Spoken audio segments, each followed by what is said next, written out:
Hey, it's Jeff Walker, and let's talk about firing clients. So this is one of the, it might sound counterintuitive. I mean, just even the idea of firing clients, and it might sound a little bit counterintuitive, but it is one of the absolute most empowering things that you can possibly do in your business is to fire clients. In other words, this is where you sever your relationship. You cut your relationship with the people that you shouldn't be doing business with.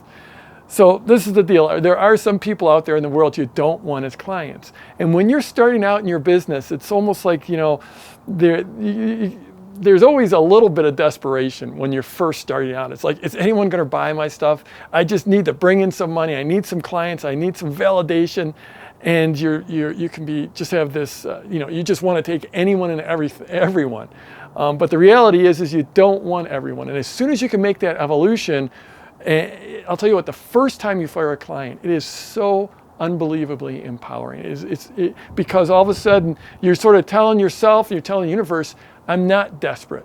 I'm legit. I'm in business. Another thing is once you start to have a team, start to have staff, and they see that you are willing to only work with the people that really should be working with you, it's also incredibly empowering, especially if you have someone who is just like a customer service nightmare and they're being abusive to your team, and verbally abusive, or they're just sending nasty emails. They're just being nasty people. It is so empowering, not just for you, but for your team to be able to say, no, I'm not going to work with someone like this. And when you step up and really stand behind your team and stand up to a client and say, no, you know what, here's your money back. I think it's probably best if we don't work together anymore. That is so powerful for you and your team. That's the thing, is once you start in business, you'll just start to attract all kinds of people. And some of them are great. And that's one of the joys of being in business is you find out just how many incredibly cool and incredibly awesome people there are out in the world. And I think of all the amazing clients we've had over the years and just the people we've got to work with. It's a real joy. And I just have to name check one person. Unfortunately, Danny Gusby, who has been a longtime client, was with us at our very first PLF Live, just passed away after a battle with cancer. Danny's out in the world doing fantastic work for dad's rights, and he's an awesome person. So that's another thing that got a little bit of a sidebar, a little bit of a tangent, but like once you start to get out in the world and start your business, you get to interact with all kinds of people, including amazing, awesome people. And I think of all the friends we've made, it's really great. But getting back to that firing clients, some people should not be your clients. And that falls into a couple categories. There's just the people that are not nice people. They exist. 99% of the people that you meet in your business are going to be great, and it's going to be awesome to work with them, and you're going to love working with them. But there's that 1% that you're just not nice people, and when you fire those people, in other words, you don't send them a yellow slip, and you don't tell them you're fired. You just say, hey, you know what? It doesn't seem like this is a great fit. Here's your money back. Often we'll find some gift to give them, like an extra bonus. We'll look at our bonus vault and we say, what can we give this person just to send them away on a nice note, on an upbeat note?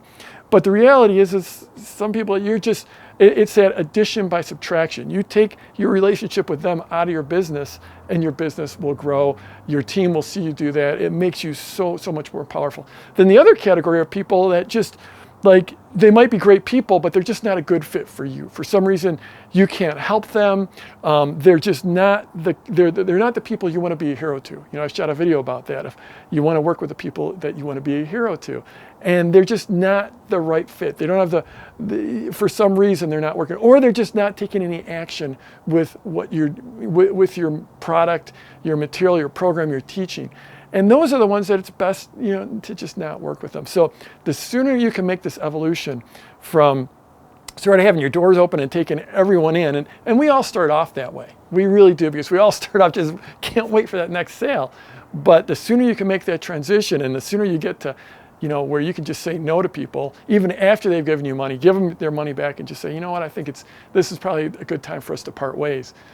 the better for you. Because remember, being an entrepreneur is all about protecting your confidence. That's something I learned from Dan Sullivan. It's all about protecting your confidence. And as soon as you get those people out of your life, your confidence will soar, because it's just not good for you when you're dealing with people in a negative energy. So yeah, and one last thing is, I'll tell you what, as soon as you can get customer service off your plate, as an entrepreneur, it's very unlikely that you've got a unique ability at customer service. And that's my first person I brought on my team was Betty, and a lot of you, I imagine, have had the pleasure of working with Betty, because she's absolutely amazing. It's coming up on 10 years Betty's been with me, and she's absolutely loves helping people out and working with people, and she's amazing, and she's got that skill set. It's a unique ability for her. She's amazing at it. I'm not. So as soon as you can hire, that in my opinion is your first hire. It's customer service, and get someone who's great at it, who loves it, who loves to serve people and help people. I love to serve people and help people, but not when it comes to customer service kind of things. So yeah, that's it. The first time when you fire a client, it's going to be one of the most empowering moments that you'll have in your business. Definitely get customer service off your plate. And you want to work with people that you want to be a hero to. So I'm Jeff Walker. If you're watching this anywhere else besides my blog at jeffwalker.com, head over there. That's where I'm in the comments there, interacting, taking part in the conversation. Hit that YouTube, whatever, that thumbs up, that thumbs down, whichever you want, I don't care. Hit that like button, that subscribe button, and let's go get them this week.